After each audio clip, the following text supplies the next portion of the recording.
नाश्ता रेसिपी प्रकार 1 पाहूया। त्यासाठी इथे मी मिक्सरचं भांडं घेतलं आहे। आता यामध्ये 1.5 वाटी आपल्याला बेसन पीठ घ्यायचंय। बेसन पीठ वाटीमध्ये भरताना हाताने थोडंसं दाबूनच भरायचं आणि या ठिकाणी साहित्य मोजून घेण्यासाठी घरातील कोणतीही एखादी वाटी किंवा मेजरिंग कप तुम्ही सेट करून घेऊ शकता। त्यानंतर आता यामध्ये इथे मी 2 हिरव्या मिरच्या घेतल्या आहेत। हिरवी मिरची सुद्धा तुम्ही तुमच्या आवडीनुसार कमी जास्त करू शकता। ही मिरची तिखटाला थोडी जास्त आहे त्यामुळे मी फक्त 2च घेतल्या आहेत। मिरची अशा पद्धतीने तोडून यामध्ये घालायची म्हणजे अगदी बारीक आणि व्यवस्थित वाटली जाते। त्यानंतर आता यामध्ये 1-2 चिमूटभर इतकी हळद घ्यायची आहे।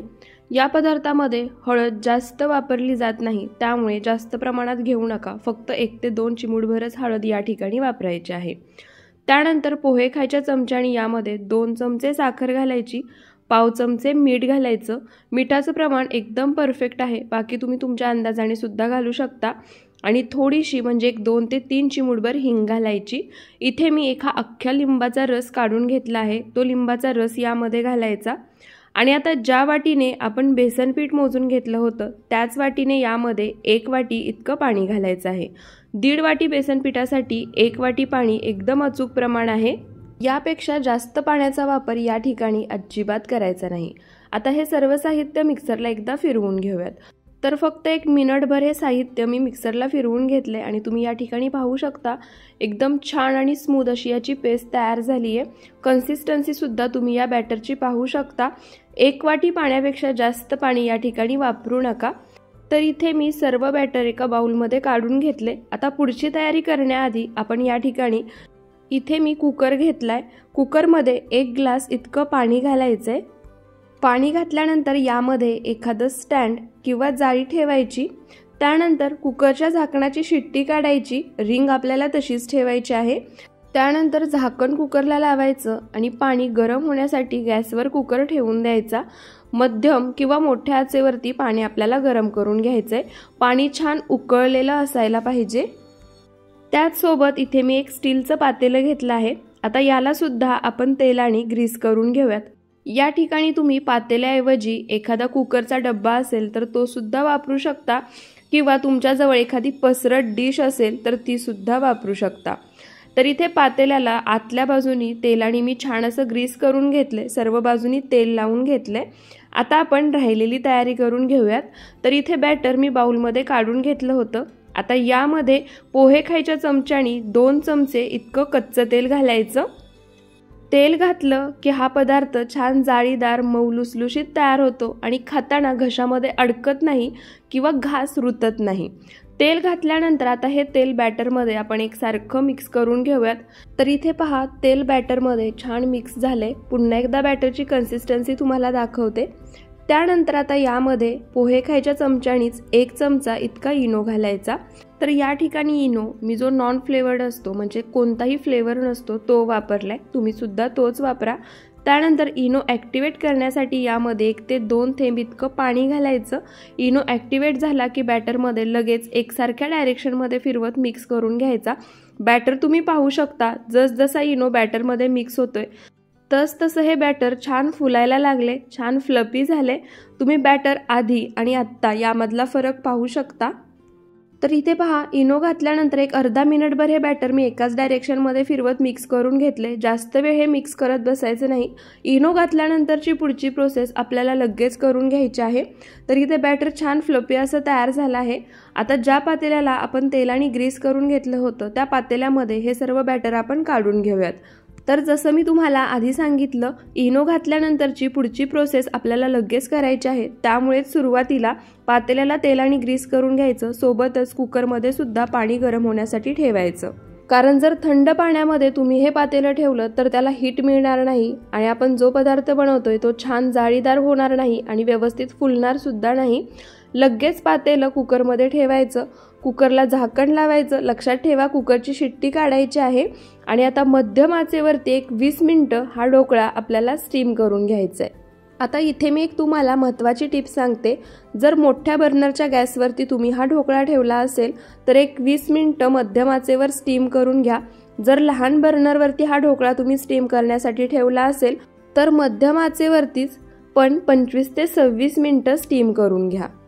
तर इथे मी मोठ्या बर्नरवरती हा ढोकळा ठेवला होता। एक 20 मिनिटं हा ढोकळा मी स्टीम करून घेतलाय। आता गॅस बंद करूयात आणि कुकर पूर्णपणे थंड करून घेऊयात। तर इथे मी कुकर पूर्णपणे थंड करून घेतलाय। कुकरचं झाकण काढूयात आणि इथे तुम्ही पाहू शकता ढोकळा एकदम परफेक्ट फुललाय। आता आतून शिजला आहे का चेक करण्यासाठी यामध्ये सुरीने आपण चेक करूया। सुरी या ढोकळ्यामध्ये घालायची आणि तुम्ही पाहू शकता एकदम क्लीन ही सुरी बाहेर आली आहे। अजिबात याला पीठ चिटकलं नाहीये, म्हणजे ढोकळा आतपर्यंत एकदम परफेक्ट शिजलाय। आता हे पातेलं काढूयात आणि हा ढोकळा पूर्णपणे थंड करून घेऊयात। आता ढोकळा थंड होतोय तोपर्यंत आपण याच्यावरती घालण्यासाठी फोडणी तयार करून घेऊयात। त्यासाठी मी गॅसवर एक छोटासा पॅन गरम करायला ठेवलाय। पॅन गरम झाला की आता यामध्ये 2 मोठे चमचे इतकं तेल घालायचं। तेल गरम झालं की अर्धा चमचा मोहरी घालायची। मोहरी छान तडतडली की इथे मी 2 हिरव्या मिरच्या अशा पद्धतीने मधून कट करून घेतल्या आहेत, ती हिरवी मिरची घालायची। माझ्याजवळ कढीपत्ता नव्हता, तुमच्याजवळ असेल तर तुम्ही यामध्ये कढीपत्ता सुद्धा घालू शकता। मोहरी छान तडतडली, हिरवी मिरची सुद्धा छान भाजली की आता यामध्ये पोहे खायच्या चमच्याने 3 चमचे इतकी साखर घालायची। साखर घातल्यानंतर ती फोडणीमध्ये मिक्स करायची आणि अर्धी वाटी यामध्ये पाणी घालायचं। पाणी घातलं की 1 मिनिटभर हे पाणी छान असं उकळवून घ्यायचं। आता हा जो ढोकळा आपण बनवला आहे त्यामध्ये आपण मिश्रण तयार करताना साखर, हिरवी मिरची सगळं घातलं आहे, त्यामुळे हा ढोकळा तुम्ही असाच जरी खाल्ला तरी चवीला अप्रतिम लागतो। जरी तुम्ही ही फोडणी करून नाही घातली तरी सुद्धा चालेल। तर इथे फोडणी सुद्धा तयार झाली आहे। आता गॅस बंद करून आपण फोडणी कोमट करून घेऊयात आणि इथे ढोकळा सुद्धा पूर्णपणे थंड झालाय। अजिबात सुरीने बाजूनी मोकळा करायची गरज नाहीये। त्यानंतर एखाद्या प्लेटमध्ये हे पातेलं आपण पलटी करून घेऊयात आणि तुम्ही पाहू शकता एकदम परफेक्ट असा ढोकळा आपला तयार झाला आहे। स्पंज तुम्ही पाहू शकता, त्याचसोबत तुम्ही पाहू शकता किती छान फुललाय। आता हा ढोकळा आपण कट करून घेऊयात। तर इथे ढोकळा कट करून घेताना सुद्धा तुम्ही पाहू शकता अजिबात सुरीला पीठ चिटकत नाहीये, एकदम परफेक्ट असा कट होतोय। तर इथे मी चौकोनी आणि मोठ्या आकारामध्येच हा ढोकळा कट करून घेणार आहे। बाकी तुम्हाला जसा आणि जेवढ्या आकारामध्ये कट करून घ्यायचा आहे तसा करून घेऊ शकता। आता याच्यावरती तयार केलेली फोडणी घालण्याआधी मी तुम्हाला दाखवते। आतून तुम्ही पाहू शकता किती छान जाळीदार हा ढोकळा तयार झालाय। स्पंज पाहू शकता, कितीही आपण दाबला तरी अजिबात हा ढोकळा तुटत नाहीये। आता याच्यावरती आपण तयार केलेली फोडणी घालूयात। तर इथे तुम्ही पाहिलं आपण घरातल्या साहित्यामध्ये दही, ताक, सायट्रिक ॲसिड न वापरता, डाळ तांदूळ न भिजवता आतून छान जाळीदार स्पंजी असा ढोकळा आपण तयार केला आहे। आणि हे ढोकळ्याचं मिश्रण सुद्धा आपण हाताने फेटून न घेता मिक्सरला तयार केला आहे। अगदी नवीन शिकणारे बॅचलर्स सुद्धा एकदम परफेक्ट असा हा ढोकळा बनवू शकतील, इतका बनवायला सोपा आहे। फोडणी घातल्यानंतर सुद्धा तुम्ही पाहू शकता एकदम परफेक्ट आणि मार्केटमध्ये मिळतो अगदी तसाच हा ढोकळा तयार झाला आहे। आता जर तुम्हाला हा ढोकळा कुकरमध्ये नसेल बनवायचा तर तुम्ही पातेल्यामध्ये किंवा कढईमध्ये सुद्धा बनवू शकता, अगदी असाच परफेक्ट तयार होतो। तर तुम्ही सुद्धा या पद्धतीने हा मार्केटसारखा ढोकळा घरच्या घरी नक्की बनवून पहा। नाश्ता रेसिपी प्रकार 2 पाहूयात। तर त्यासाठी सर्वात आधी आपण या ठिकाणी एक वाटण तयार करून घेऊयात। त्यासाठी इथे मी मिक्सरचं भांडं घेतलं आहे। आता यामध्ये इथे मी 6 हिरव्या मिरच्या घेतल्या आहेत। हिरवी मिरची तिखटाला कमी आहे त्यामुळे मी थोड्या जास्त वापरतेय। तुम्ही तुमच्या आवडीनुसार हिरवी मिरची कमी जास्त घेऊ शकता। त्याचप्रमाणे हे वाटण तुम्ही खलबत्त्यामध्ये ठेचून करून घेतलं तरी सुद्धा चालेल। त्यानंतर इथे मी 8 ते 9 लसणाच्या पाकळ्या घेतल्या आहेत, त्या घालायच्या। सोबतच मूठभर हिरवी कोथिंबीर घ्यायची। कोथिंबीर घेताना ती देठासहित घ्या। देठासहित घेतली की याचा सुगंध आणि फ्लेवर छान असा पदार्थामध्ये उतरतो। त्यानंतर एक थेंबभरही पाणी न घालता हे सर्व साहित्य आपण मिक्सरला वाटून घेऊयात। तर इथे पहा, एक थेंबभरही पाणी न घालता जेवढं वाटून घेता येईल तेवढं बारीक करून हे सर्व साहित्य घेतलं आहे। इथे वाटण तयार झाले। आता त्यासोबतच गॅसवर कढई गरम करायला ठेवली आहे। तुमच्याजवळ जर स्टीमर असेल किंवा मोठं पातेलं असेल तर ते सुद्धा वापरू शकता। त्यामध्ये 1 ते 1.5 ग्लास पाणी घालायचं, त्यावरती स्टँड ठेवायचं आणि मीडियम फ्लेमवरती आता या पाण्याला उकळी काढून घ्यायची। पाण्याला उकळी येते तोपर्यंत पुढची तयारी करून घेऊयात। त्यासाठी इथे मी एक खोलगट ताट घेतले। आता या ताटाला सुद्धा तेलाने ग्रीस करून घ्यायचं आहे। तुम्ही या ठिकाणी खोलगट ताटाऐवजी एखादा टीन किंवा डब्बा असेल तर तो सुद्धा वापरू शकता। तर इथे पहा सर्व ताटाला मी तेल लावून घेतलं आहे। तर या ठिकाणी ताटाला तेलाने ग्रीस करून घेणं आणि कढईमध्ये पाणी उकळण्यासाठी ठेवणं ही प्रोसेस आपल्याला आधीच करून घ्यायची आहे। आता आपण महत्त्वाची तयारी करून घेऊयात। त्यासाठी इथे मी एक बाउल घेतलाय, तुम्ही मोठी परात किंवा ताट घेऊ शकता। त्यानंतर इथे मी एक दुधी भोपळा घेतलाय, वजनी प्रमाणामध्ये एक 350 ग्रॅम इतका हा दुधी भोपळा आहे। दुधी भोपळा कोवळा घ्यायचा। कोवळा कसा ओळखायचा तर नख रोवून पाहायचं, जर नख रोवलं जात असेल तर दुधी भोपळा कोवळा आहे। आता या ठिकाणी दुधी भोपळा कोवळा आहे त्यामुळे मी याची सालं काढून घेणार नाहीये। जर तुम्ही घेतलेला दुधी भोपळा जून असेल तर तुम्ही सालं काढून घ्या। आता दुधी भोपळ्याचा पुढचा आणि मागचा भाग कट करून घ्यायचा आणि आता हा दुधी भोपळा मी खिसणीने खिसून घेणार आहे। जसं मी तुम्हाला आधी सांगितलं दुधी भोपळा कोवळा आहे त्यामुळे मी सालीसहित खिसून घेतेय। तुम्ही घेतलेला दुधी भोपळा जाड असेल तर साल काढा आणि त्यानंतर खिसून घ्या।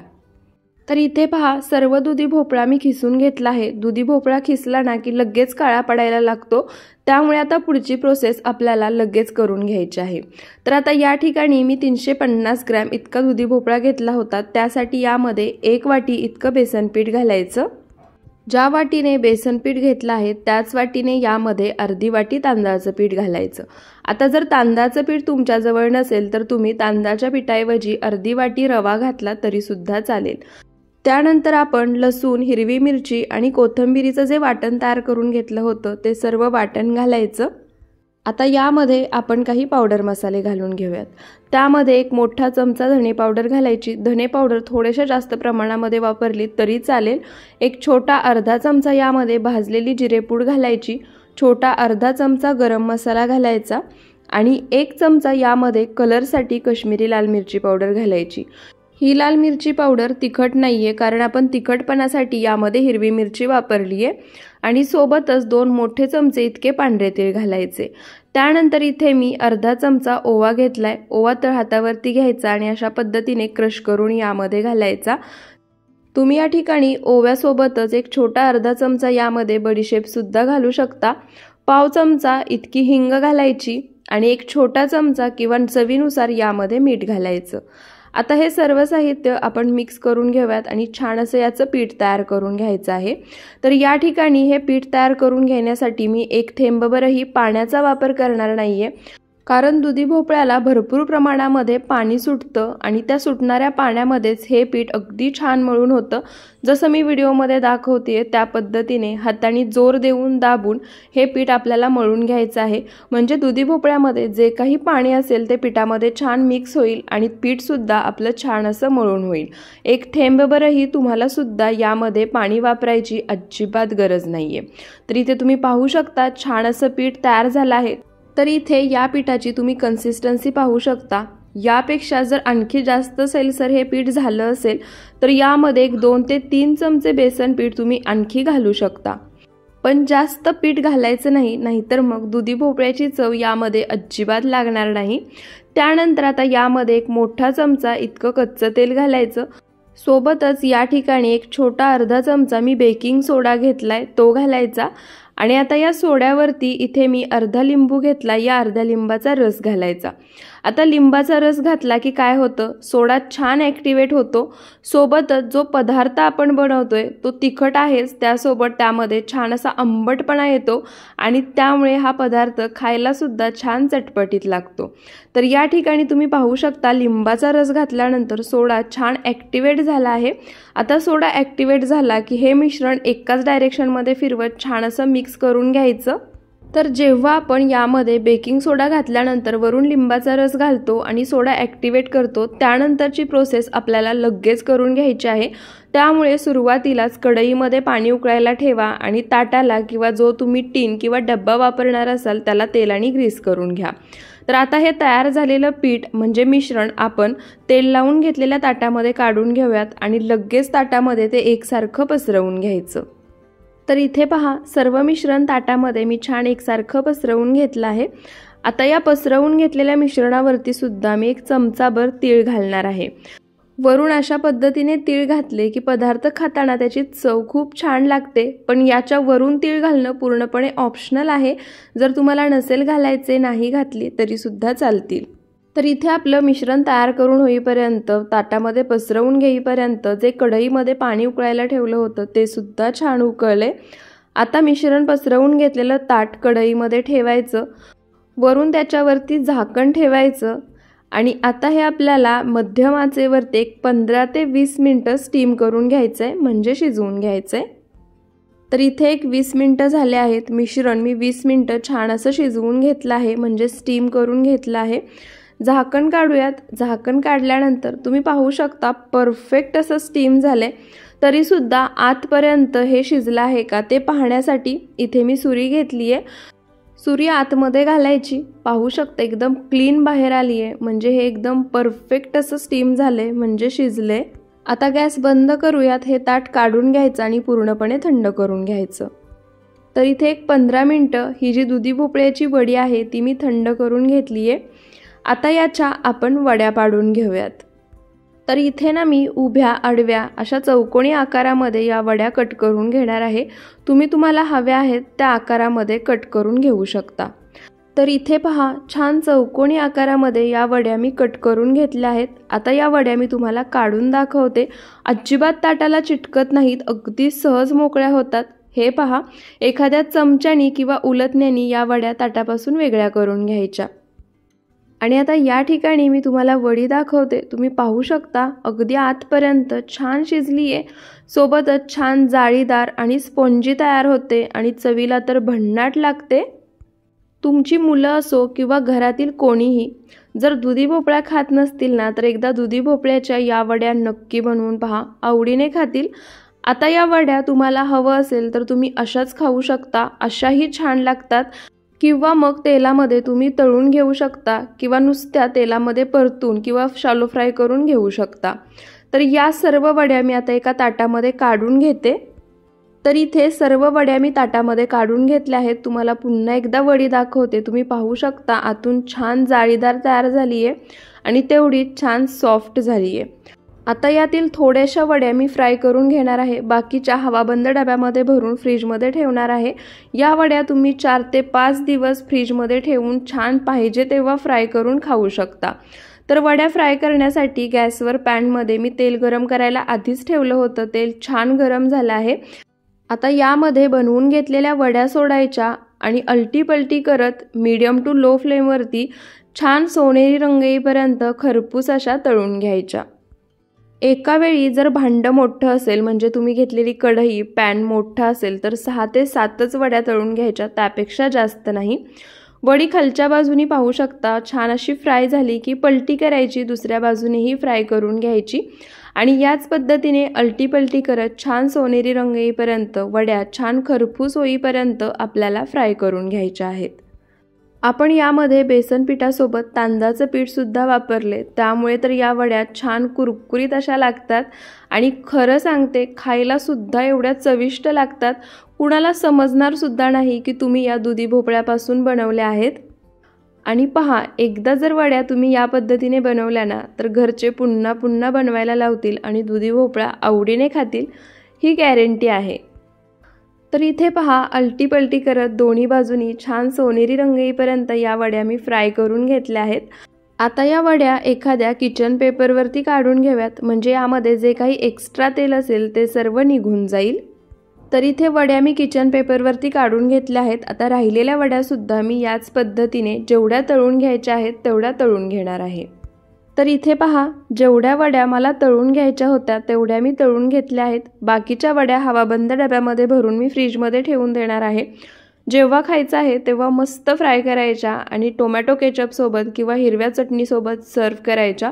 आता या ठिकाणी तुम्ही या वडीचा आवाज सुद्धा ऐकू शकता। वड्या फ्राय करून एक 15 ते 20 मिनिटं झाले आहेत, तरीसुद्धा तुम्ही आवाज ऐकला असेल। सोबत आतून सुद्धा वडी पाहू शकता छान जाळीदार अशी तयार झाली आहे। सोबतच इथे तुम्ही माझे हातही पाहू शकता, वडी अजिबात जास्त तेलकट नाहीये। तुम्ही ही दुधी भोपळ्याची वडी सकाळी नाश्त्यासाठी बनवू शकता, मुलांना टिफिनला बनवून देऊ शकता, जेवणामध्ये तोंडी लावण्यासाठी, जेवणाची रंगत वाढवण्यासाठी म्हणून सुद्धाही तुम्ही खाऊ शकता आणि 4 ते 5 दिवस हवाबंद डब्यामध्ये भरून फ्रीजमध्ये स्टोअर सुद्धा करून ठेवू शकता। नाश्ता रेसिपी प्रकार 3 पाहूयात। त्यासाठी सर्वात आधी आपण एक वाटण तयार करून घेऊयात। तर इथे मी हे वाटण खलबत्त्यामध्ये करून घेणार आहे। तुम्हाला जर हवं असेल किंवा गडबड असेल तर तुम्ही मिक्सरला वाटून घेतलं तरी सुद्धा चालेल। आता वाटण करण्यासाठी इथे मी एक मोठा चमचा धणे घेतले आहेत, त्यासोबतच अर्धा चमचा जिरे घ्यायचे, 6 ते 7 लसणाच्या पाकळ्या आणि इथे मी 5 ते 6 हिरव्या मिरच्या घेतल्या आहेत। हिरवी मिरची तिखटाला कमी आहे त्यामुळे मी एवढ्या घेतल्यात। तुम्हाला जसं तिखट आवडतं किंवा हिरवी मिरची तिखट असेल त्यानुसार हिरवी मिरचीचं प्रमाण कमी जास्त करू शकता। आणि मिरची अशा पद्धतीने तोडून घातली की पटकन वाटली जाते आणि छान बारीकही होते। आता हे सर्व साहित्य आपण खलबत्त्यामध्ये कुटून घेऊयात आणि जाडसर असं याचं वाटण तयार करून घेऊयात। मिक्सरला जरी तुम्ही हे वाटून घेतलं तरी जाडसरच वाटून घ्यायचंय, पूर्णपणे बारीक अशी याची पेस्ट तयार करायची नाही।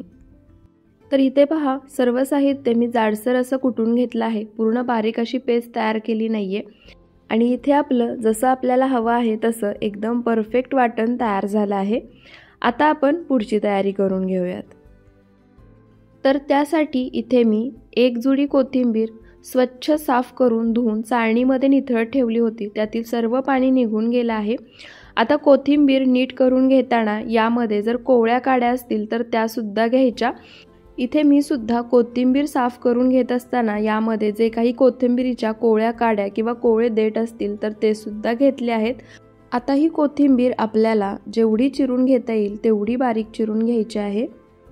आणि या ठिकाणी लागणारं सर्व साहित्य मी एकदम परफेक्ट प्रमाणामध्ये सांगितलं आहे, त्यामुळे व्हिडिओ शेवटपर्यंत नक्की पहा।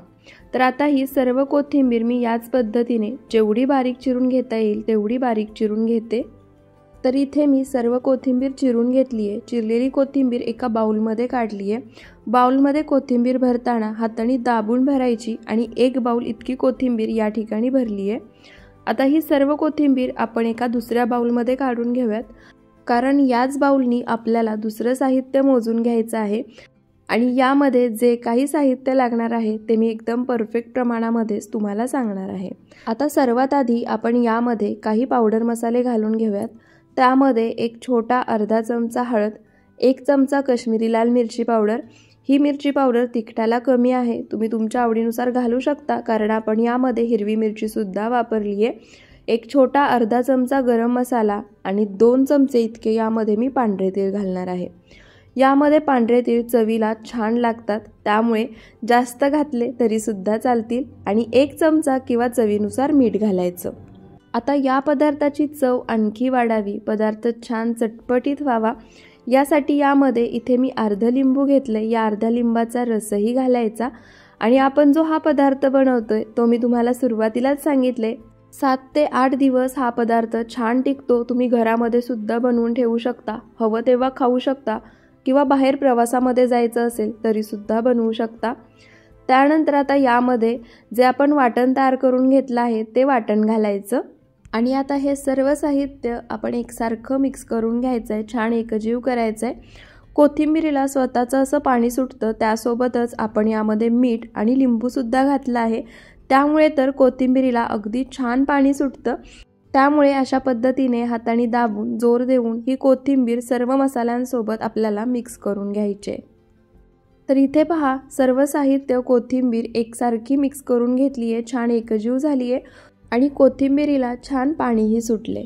त्यानंतर आता ही कोथिंबीर आपण बाजूला ठेवूयात आणि यासाठी लागणारं पुढचं साहित्य आपण ज्या भांड्याने चिरलेली कोथिंबीर मोजून घेतली आहे त्या भांड्यानेच मोजून घेणार आहोत।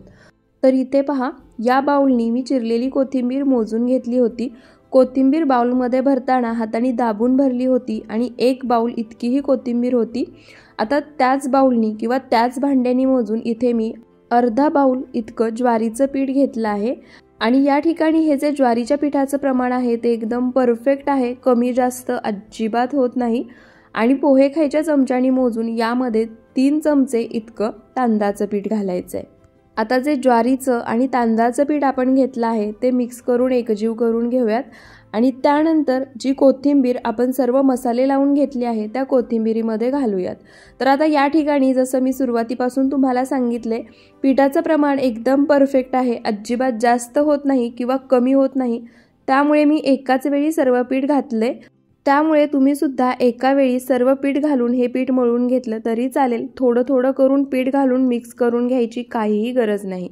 आता हे पीठ घातल्यानंतर सुरुवातीला कोथिंबीर या पिठामध्ये मिक्स करून घेऊयात आणि त्यानंतर लागेल असं थोडं थोडं पाणी घालायचं आणि आपण भाकरीसाठी जसं पीठ मळून घेतो अगदी तसंच आणि त्याच कन्सिस्टन्सीमध्ये पीठ आपल्याला मळून घ्यायचं आहे। तर इथे मी लागेल असं थोडं थोडं पाणी घालून छान असं पीठ मळून घेते। तर इथे पहा लागेल असं थोडं थोडं पाणी घालून छान असं पीठ मी मळून घेतलं आहे। पिठाचा छान गोळा तयार झालाय, त्यासोबतच पिठाची तुम्ही कन्सिस्टन्सी सुद्धा पाहू शकता। आता हे पीठ एक 5 मिनिटं बाजूला ठेवूयात। पीठ भिजते तोपर्यंत इथे मी गॅसवर एक कढई ठेवली आहे। कढई खोलगट आहे, तुम्ही या ठिकाणी स्टीमर किंवा मोठं पातेलं वापरलं तरी सुद्धा चालेल। आता यामध्ये 1 ग्लास इतकं पाणी घालायचं, त्याच्यामध्ये एक स्टँड ठेवायचं आणि झाकण ठेवून या पाण्याला एक उकळी काढून घ्यायची। आता पाण्याला उकळी येते तोपर्यंत आपण पुढची तयारी करून घेऊयात। तर त्यासाठी इथे मी एक टीन घेतला आहे। तर या ठिकाणी मी चौकोनी आकाराचा टीन घेतलाय, तुम्ही गोल आकाराचा घेतला तरी सुद्धा चालेल किंवा आपण जे पीठ तयार करून घेतलं आहे त्याचे रोल करून घेऊन ते स्टीम करून घेतले तरी सुद्धा चालतील। आता या टीनला सर्व बाजूनी तेलाने ग्रीस करून घेऊयात, म्हणजे सर्व बाजूनी तेल लावून घेऊयात। तर या ठिकाणी आपण बेसन पीठ न वापरता ज्वारीचं पीठ वापरून मस्त खमंग कुरकुरीत आतून जाळीदार होईल अशी कोथिंबीर वडी बनवतोय आणि कोथिंबीर वडी सोबत खाण्यासाठी या ठिकाणी मी जशी ढाब्यावरती किंवा रेस्टॉरंटमध्ये मिळते तशी दह्याची चटणी बनवून दाखवणार आहे। तर या ठिकाणी टीनला तेलाने सर्व बाजूनी मी ग्रीस करून घेतला आहे। आता तयार करून घेतलेला जो गोळा आहे तो टीनमध्ये ठेवायचा आणि जसं मी व्हिडिओमध्ये दाखवले त्या पद्धतीने हाताने दाबून हा गोळा पूर्ण टीनमध्ये एकसारखा पसरवून घ्यायचा। तर इथे मी सर्व गोळा टीनमध्ये पसरवून एकसारखा छान असा सेट करून घेतला आहे। त्यानंतर आता याच्यामध्ये वरून पोहे खायच्या चमच्यानी 1 चमचा आणखी मी पांढरे तीळ घालणार। पांढरे तीळ घातले आणि ही वडी आपण शालो फ्राय किंवा फ्राय करून घेतली ना की याची चव भन्नाट लागते। तीळ हलकेसे फ्राय झाले, दाताखाली आले की चवीला छान लागतात। तीळ घातल्यानंतर एखाद्या चमच्याने अशा पद्धतीने तीळ यामध्ये दाबायचे, प्रेस करायचे। तर इथे पहा तीळ सुद्धा एकदम परफेक्ट असे मी सेट करून घेतले आहेत। त्यानंतर आपण कढईमध्ये जे पाणी उकळायला ठेवलं होतं, पाणी सुद्धा छान उकळलं आहे। झाकण काढूयात आणि आता या कढईमध्ये हा टीन ठेवायचा आणि कढईवरती पुन्हा झाकण ठेवून मध्यम आचेवरती फक्त एक 10 ते 15 मिनिटं ही वडी आपल्याला स्टीम करून घ्यायची आहे। 10 ते 15 मिनिटातच वडी एकदम परफेक्ट स्टीम होते। आता वडी स्टीम होतीये तोपर्यंत आपण मस्त चटपटीत झणझणीत अशी रेस्टॉरंट स्टाईल दह्याची चटणी बनवून घेऊयात। तर त्यासाठी इथे मी मिक्सरचं भांडं घेतले। आता या मिक्सरच्या भांड्यामध्ये 1 मूठभर मी कोथिंबीर स्वच्छ धुवून घेतली आहे ती घालायची, सोबतच 4 लसणाच्या पाकळ्या घालायच्या, 1 छोटा चमचा जिरे घेतले आहेत ते घालायचे आणि 2 हिरव्या मिरच्या। हिरवी मिरची तुम्हाला जसं तिखट आवडतं त्यानुसार कमी जास्त घेऊ शकता।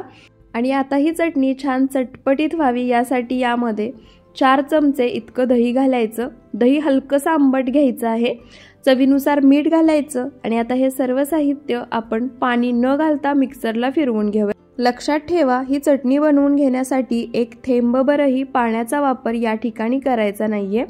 यामध्ये आपण दही घातले आणि दह्यामध्ये ही चटणी छान अशी वाटली जाते। तर इथे पहा मस्त चटपटीत अशी आपली दही आणि कोथिंबीरीची चटणी बनवून तयार झाली आहे। ही चटणी तुम्ही कोथिंबीर वडी, भजी, पनीर टिक्का, चिकन कशासोबतही खाऊ शकता, चवीला भन्नाट लागते। तर इथे चटणी बनवून तयार झाली आहे। चटणी बनवून होईपर्यंत तुम्ही या ठिकाणी पाहू शकता वडी सुद्धा एकदम परफेक्ट स्टीम झाली आहे। वडी आतपर्यंत व्यवस्थित शिजली आहे का पाहण्यासाठी इथे मी टूथपिकने चेक करणार आहे। टूथपिक घालायचं, टूथपिक बाहेर काढल्यानंतर तुम्ही पाहू शकता एकदम क्लीन असं बाहेर आले, पीठ अजिबात याला चिटकलेलं नाहीये। आता हा टीन आपण बाजूला काढून घेऊयात आणि पूर्णपणे थंड करून घ्यायचा आहे। तर इथे पहा एक 20 ते 25 मिनिटं झाले आहेत, टीन पूर्णपणे थंड झालाय आणि विशेष म्हणजे तुम्ही या ठिकाणी पाहू शकता ही जी वडी आहे ती बाजूने मोकळी करून घ्यायची सुद्धा गरज नाही। टीन पलटी केला की अगदी सहज टीन मधून वेगळी होतीये आणि एकदम परफेक्ट अशी स्टीम झालीये, आतपर्यंत परफेक्ट शिजलीये। आता याच्या आपण वड्या पाडून घेऊयात। तर या ठिकाणी तुम्हाला हव्या आहेत तेवढ्या आकारामध्ये त्यानुसार या वड्या कट करून घेऊ शकता। आणि जसं मी तुम्हाला आधीही सांगितलं, जर तुम्हाला चौकोनी आकारामध्ये वडी बनवायची नसेल किंवा चौकोनी ट्रे नसेल तर तुम्ही गोलाकार रोल करून सुद्धा ही वडी स्टीम करून घेऊ शकता। तर इथे तुम्ही पाहू शकता मध्यम आकारामध्ये अशा या चौकोनी वड्या मी कट करून घेतल्या आहेत।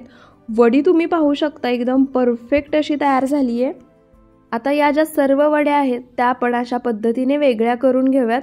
आता ही वडी तुम्ही अशीच खाऊ शकता, शॅलो फ्राय करू शकता किंवा एकदम डीप फ्राय करून सुद्धा घेऊ शकता। मी डीप फ्राय करणार आहे कारण मला तशाच आवडतात। त्याच पद्धतीने जेवढ्या वड्या तुम्हाला तळून घ्यायच्या आहेत तेवढ्या तळून घ्या, बाकीच्या हवाबंद डब्यामध्ये भरून ठेवू शकता। 7 ते 8 दिवस पाहिजे तेव्हा तळून खाऊ शकता किंवा अशाच खाल्ल्या तरी चालतील। तर इथे मी कढईमध्ये छान कडकडीत असं तेल गरम करून घेतलं आहे। आता या गरम तेलामध्ये वड्या सोडायच्या। एका वेळी तुम्ही जास्त प्रमाणामध्ये वड्या सोडून सुद्धा तळू शकता। वड्या तेलामध्ये सोडल्या की एक अर्धा मिनिट तरी त्याला झाऱ्याने हलवायचं नाही, नाहीतर मग वड्या खाली चिटकू शकतात किंवा तुटू शकतात। एक अर्ध्या मिनिटानंतर झाऱ्याने वड्या अलटी-पलटी करायच्या आणि आता मध्यम आचेवरती छान सोनेरी रंग येईपर्यंत ही वडी मी तळून घेणार आहे। मध्यम आचेवरतीच तळायची, मोठ्या आचेवरती तळली की वरून लगेच रंग बदलतो आणि आतमध्ये वडी तशीच राहते आणि मंद आचेवरती तळली तर वडी तेलकट होण्याची शक्यता असते। त्यामुळे वडी तळताना मध्यम आचेवरती छान सोनेरी रंग येईपर्यंत तळून घ्यायची।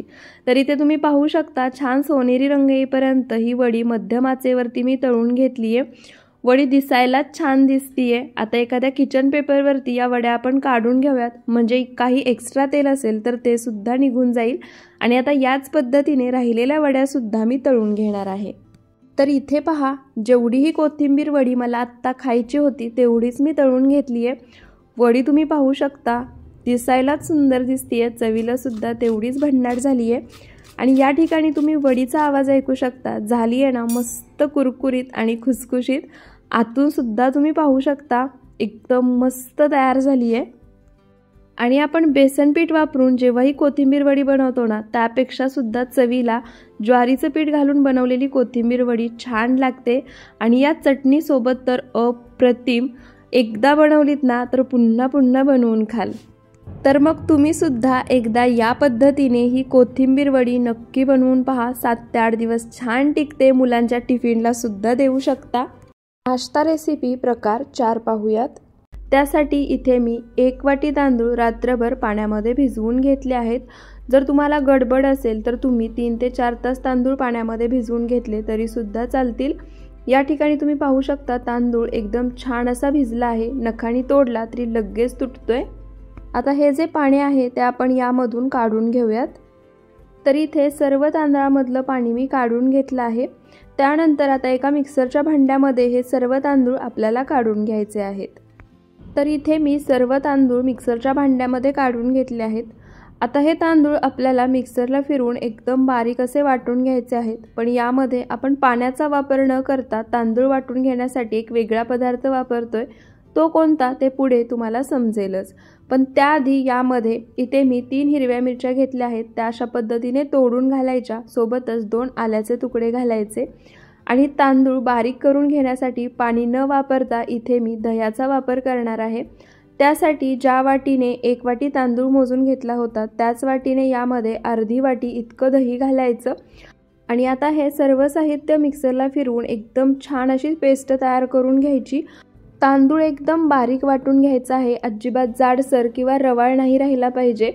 जर लागलंच तर तुम्ही याच्यामध्ये फक्त 1 ते 2 चमचे पाण्याचा वापर करू शकता, पण शक्यतो पाणी नाही लागत, दह्यामध्येच तांदूळ अगदी व्यवस्थित परफेक्ट बारीक होतो। तर इथे सर्व साहित्य मी मिक्सरला फिरून वाटून घेतलं आहे। तुम्ही पाहू शकता छान स्मूथ अशी पेस्ट तयार झाली आहे। तांदूळ अजिबात रवाळ किंवा मोठा राहिला नाहीये। आता ही तयार केलेली तांदळाची जी पेस्ट आहे ती आपण एका बाउलमध्ये काढून घेऊयात। तर इथे तयार केलेली तांदळाची पेस्ट मी एका बाउलमध्ये काढून घेतली आहे। त्यानंतर आता यामध्ये ज्या वाटीने तांदूळ आणि दही मोजून घेतलं होतं त्याच वाटीने पाव वाटी रवा घ्यायचा। पाव वाटी म्हणजे पोहे खायच्या चमच्याने 4 ते 5 चमचे इतका रवा घ्यायचा आहे। रवा बारीक किंवा मोठा कोणताही चालेल। त्यासोबतच यामध्ये चवीनुसार किंवा 1 छोटा चमचा मीठ घालायचं। आणि आता हा रवा आणि मीठ आपण जी पेस्ट तयार करून घेतली आहे त्यामध्ये मिक्स करून छान एकजीव करून घ्यायचं। अजिबात यामध्ये गुठळ्या नाही झाल्या पाहिजेत, छान स्मूथ अशी याची पेस्ट तयार झाली पाहिजे।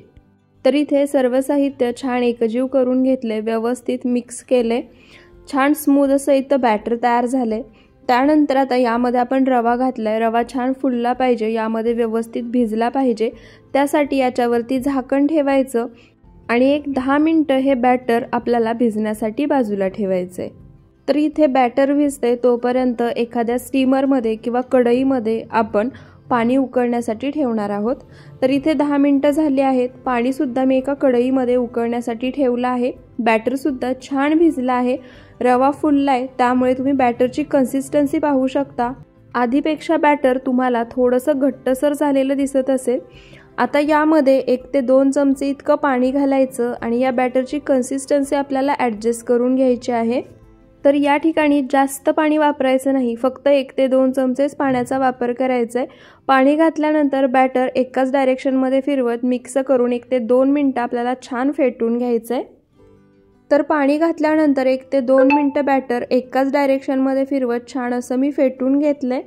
त्यानंतर आता यामध्ये 1 चमचा इनो घालायचा। इथे मी जो नॉर्मल इनो असतो, ज्याला काही फ्लेवर नसतो, तो वापरला आहे। ज्या चमच्यानी 1 चमचा इनो घेतला होता त्यामध्ये चमच्यानीच 1 चमचा पाणी घालायचं, म्हणजे इनो छान ॲक्टिवेट होतो। इनो ॲक्टिवेट झाला की आता पुन्हा या मिश्रणामध्ये एकाच डायरेक्शनमध्ये फिरवत मिक्स करून घ्यायचा। इनो घातल्यामुळे हा पदार्थ छान जाळीदार तयार होतो, मऊसूद होतो आणि फ्लफी होतो। तर इथे इनो बॅटरमध्ये एकसारखा मिक्स करून घेतला आहे। त्यानंतर इथे मी पॅनमध्ये 1 चमचा तेल गरम करून घेतले, त्यामध्ये 1 छोटा चमचा मोहरी, 1 चमचा पांढरे तीळ, 4 ते 5 कढीपत्त्याची पाने घालायची आणि ही तयार फोडणी या बॅटरमध्ये घालायची। अशा पद्धतीने बॅटरमध्ये फोडणी घातली की तयार झालेला पदार्थ एकदम हलका फुलका तयार होतो, खाताना पदार्थाचे घास लागत नाहीत आणि त्याचप्रमाणे पदार्थ छान जाळीदार तयार होतो। फोडणी बॅटरमध्ये घातली की ती लगेच बॅटरमध्ये मिक्स करायची, छान एकजीव करून घ्यायची आणि इथे आपलं परफेक्ट असं बॅटर तयार झालं आहे। त्यानंतर इथे मी एक टीन घेतलाय, तुम्ही एखादी खोलगट ताटली सुद्धा घेऊ शकता। आता या टीनला आपण तेलाने सर्व बाजूनी ग्रीस करून घेऊयात। तर या ठिकाणी तुम्ही ताटलीचा वापर केला तरी सुद्धा चालेल, त्यामध्ये सुद्धा हा पदार्थ एकदम छान बनून तयार होतो। माझ्याजवळ तेवढ्या आकाराची ताटली नव्हती, त्यामुळे मी या ठिकाणी टीनचा वापर करतेय। हा टीन तेलाने सर्व बाजूनी ग्रीस करून घेतला की आता जे मिश्रण आपण तयार करून घेतलं आहे ते या टीनमध्ये काढायचं। तर इथे सर्व मिश्रण मी टीनमध्ये काढून घेतलं आहे। आता हा टीन ज्या कढईमध्ये पाणी उकळून घेतलं आहे त्यामध्ये ठेवायचा। तर इथे मी कढईमध्ये जेव्हा आपलं अर्ध मिश्रण तयार करून झालं होतं तेव्हाच पाणी गरम करायला ठेवलं होतं, पाणी छान उकळले। आता त्यामध्ये हा टीन ठेवायचा आणि कढईवरती झाकण ठेवून मोठ्या आचेवरती एक 5 मिनिटं हे स्टीम करायचं। 5 मिनिटानंतर गॅसची फ्लेम मीडियम करायची आणि मीडियम फ्लेमवरती एक 10 मिनिटं हे स्टीम करून घ्यायचं। असं टोटल हे आपल्याला 15 मिनिटं स्टीम करून घ्यायचं आहे। तर इथे 15 मिनिटं झाले आहेत, झाकण काढूयात। झाकण काढल्यानंतर तुम्ही पाहू शकतात परफेक्ट आणि छान असा हा तांदळाचा ढोकळा फुलला आहे। टूथपिक घेतली आहे, टूथपिकनी चेक करूया। तुम्ही पाहू शकता टूथपिक घातल्यानंतर अजिबात त्याला पीठ चिटकत नाहीये, म्हणजे व्यवस्थित हे स्टीम झाले, आतपर्यंत शिजले। गॅस बंद करूया, टीन कढईमधून काढून घेऊयात आणि पूर्णपणे थंड करून घेऊयात। तर इथे टीन बऱ्यापैकी थंड झाला आहे। त्यानंतर आता सुरीने अशा पद्धतीने हे आपण टीनमध्येच कट करून घेणार आहोत। आता हे तुम्हाला जसा हवा आहे त्या आकारामध्ये कट करून घेऊ शकता। तर इथे मी चौकोनी आकारामध्ये कट न करता जसं मी व्हिडिओमध्ये दाखवते त्या पद्धतीने त्रिकोणी आकारामध्ये कट करून घेणार आहे आणि आता हा कट करून घेतलेला तांदळाचा ढोकळा आपण सर्व करूयात। तर इथे तुम्ही पाहू शकता एकदम मस्त पांढरा शुभ्र परफेक्ट चवीला भन्नाट असा तांदळाचा ढोकळा बनून तयार झालाय। तुम्ही टेक्स्चर पाहू शकता, छान जाळीदार आणि मऊसूद असा हा ढोकळा बनून तयार झाला आहे। चवीला भन्नाट लागतो। मी शेंगदाण्याच्या चटणीसोबत सर्व केला होता, तुम्ही नारळाच्या चटणीसोबत, हिरव्या चटणीसोबत सर्व करू शकता।